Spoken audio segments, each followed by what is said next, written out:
A small bush plane cuts across the endless white of the Arctic sky. Inside, a seasoned pilot thinks it's just another routine flight. But when a young Inuit woman falls gravely ill, survival becomes more than a mission. It becomes a test of humanity. Engines fail, the plane crashes, and silence swallows the tundra. Against the vast, unforgiving wilderness, two strangers must depend on each other to endure. But will they survive? To find out, let's journey deeper into the story.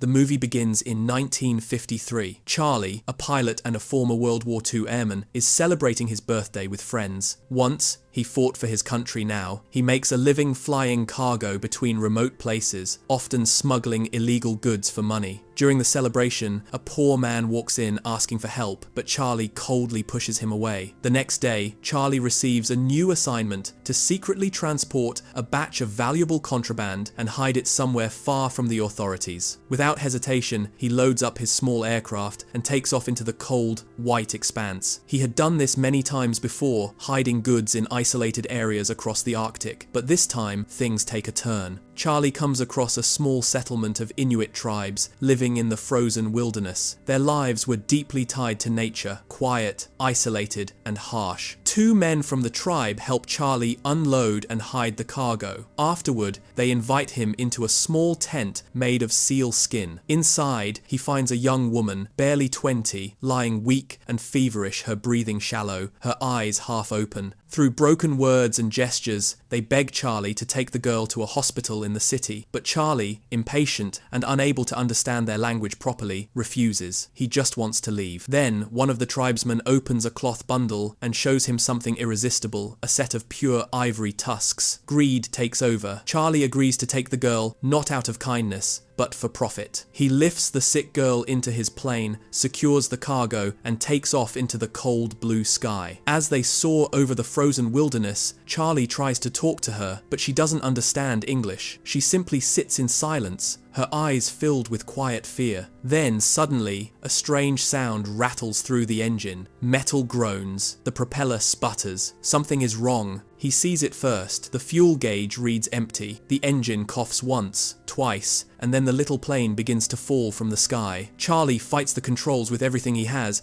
but the plane won't respond. Panic tightens in his chest as the world tilts and the aircraft plunges toward the frozen sea. The crash is merciless. The fuselage breaks apart, and the plane is destroyed. Somehow, by luck or stubbornness, both of them survive. They climb out into a landscape that is nothing but emptiness. Ice and water stretching to the horizon. No sign of human life for hundreds of miles. The radio is smashed. Their food is almost gone. Charlie scrapes huge letters into the snow, and rock, SOS, he piles stones, plants a red flag nearby. If anyone comes searching, he tells himself, they must be able to see it. The girl, weak, fevered, and oddly calm, does not behave like someone on the brink of death. After the plunge into the cold water, she shows no panic. She makes a bed of animal skins and with quiet patience begins catching fish to eat. Charlie, shocked, pushes the slimy raw fish away and scolds her. You can't eat that raw, but she just sits and watches. By evening, Charlie, exhausted and trembling, manages to coax a small fire to life. He sits beside it and tries, again and again, to speak with the girl. Her name is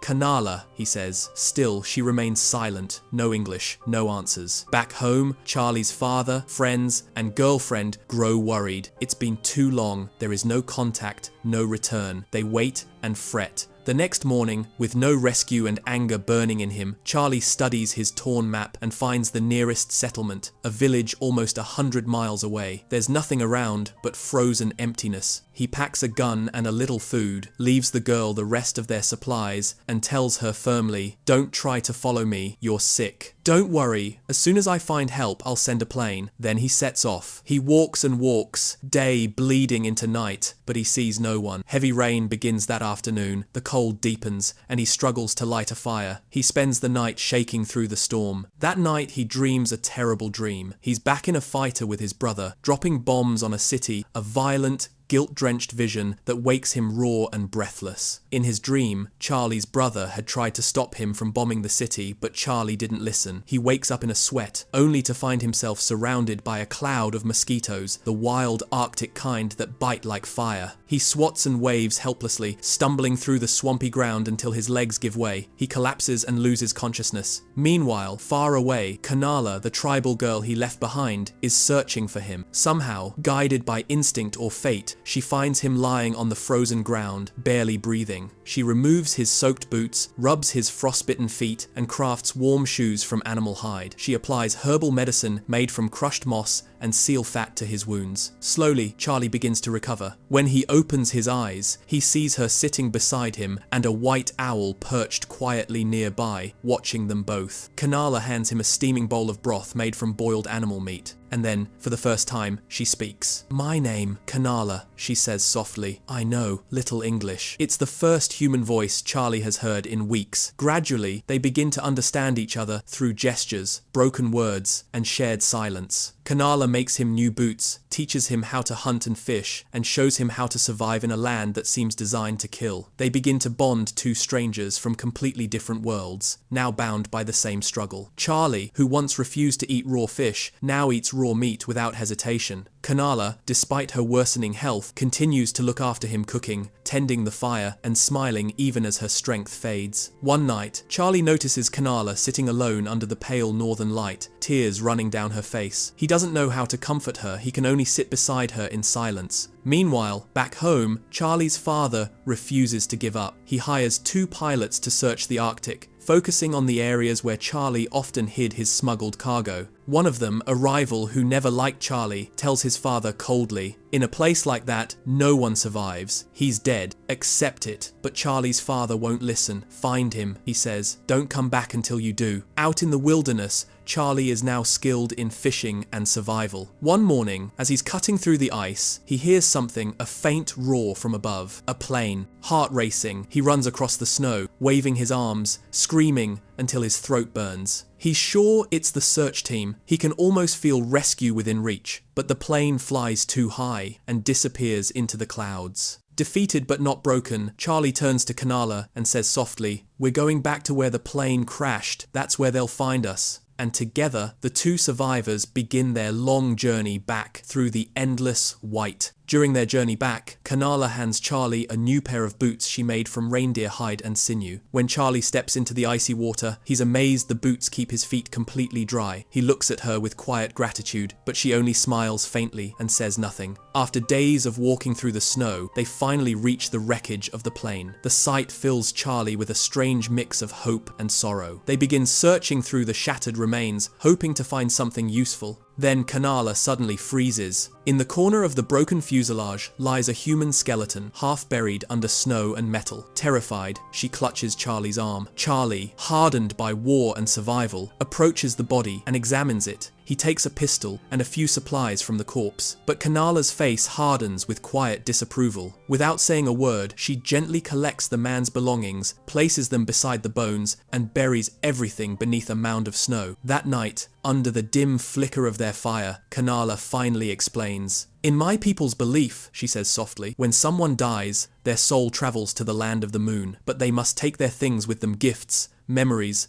what was theirs. Without them, the spirit cannot rest." She looks into the fire and adds, "And when you can help someone, you must help, always." Her words strike Charlie like a wound. He remembers his birthday night, the poor man who came begging for help. He had turned him away. He feels the weight of his own cruelty pressing on his chest. Meanwhile, back in civilization, Charlie's father finally gives up hope. After months with no sign of his son, he informs Charlie's girlfriend that the search is over. "He's gone," he says, his voice breaking. Back in the frozen wasteland, Charlie and Kanala finally return to the crash site. Charlie laughs with relief, shouting into the empty wind, but the joy fades quickly. No one has come. No one ever will. In frustration, Charlie smashes what's left of the radio, kicking the wreckage in rage. Kanala quietly watches, then turns away. She knows anger won't save them. Instead, she uses her instinct and skill to survive. She arranges stones beneath the snow, creating a natural trap for animals to fall into. Soon, they have fresh meat again. Days turn to weeks. Weeks melt into months. The wreck becomes their home, a silent metal shell in the middle of a white world. Charlie spends hours alone inside, mumbling to himself, haunted by ghosts of his past. One night, he dreams again, but this time, it's not his brother in the cockpit beside him. It's Kanala, pleading with him not to drop the bombs. He wakes up trembling. Outside, the land is glowing under the pale moon. A herd of caribou has wandered near the wreck. Charlie doesn't waste a second. He grabs his rifle, takes aim, and fires. By dawn, 3 deer lie in the snow. For the first time in months, they eat until they're full. Kanala uses the hides to sew new clothing and warm blankets. But as the days pass, her health worsens. The cold grips her lungs. Her hands tremble. Charlie tells her to rest. He stays close, feeding the fire, watching her like she might vanish if he looks away. That night, Kanala tells him about her family, her father who died in a terrible snowstorm, her mother who sang to the moon every night so his spirit could find peace. Kanala's voice trembles as she continues her story. "My mother," she whispers, "she went out one day into the snow trying to find food for us. She never came back. Her eyes glisten in the dim firelight. My sister and I were starving. There was nothing left to eat. And you know," her voice cracks, "I once kept my sister alive by feeding her my own blood." Charlie just sits there, frozen. He doesn't know what to say. 2 broken souls, one haunted by guilt, the other by survival, talking quietly under an endless sky of ice. They keep talking through the night, their voices lost in the wind. The next morning, Kanala, despite her frail body, finishes sewing a warm fur coat for Charlie, carefully stitched from animal skin so that the freezing wind can't reach him. Their journey grows harder with each passing day. The snow thickens, the cold becomes merciless, and the silence around them feels almost alive. There is no one, only them, the wind, and the white void. Kanala's health worsens. She starts coughing blood. Charlie rushes to her side, panic flooding his face. He builds a makeshift sled, ties ropes around his shoulders, and begins to pull her through the blizzard. His strength is fading, but he refuses to stop. Miles away, back home, Charlie's father stands before a small gathering. After months of silence, he lowers his head and says, "My son is gone. I never got to see him one last time. May his soul find peace." They all bow their heads and light candles mourning a man who is still alive, struggling to survive on the other side of the world. Meanwhile, out in the frozen wilderness, Charlie drags Kanala through the storm. At last, he stops and builds a small tent out of furs. Inside, Kanala smiles faintly and hands him a pair of boots. "These," she whispers, "will lead you to my people. Be careful, Charlie." He realizes then what she already knows. Her time is almost over. Tears blur his vision as he takes her hand and pulls her close. She was once a stranger,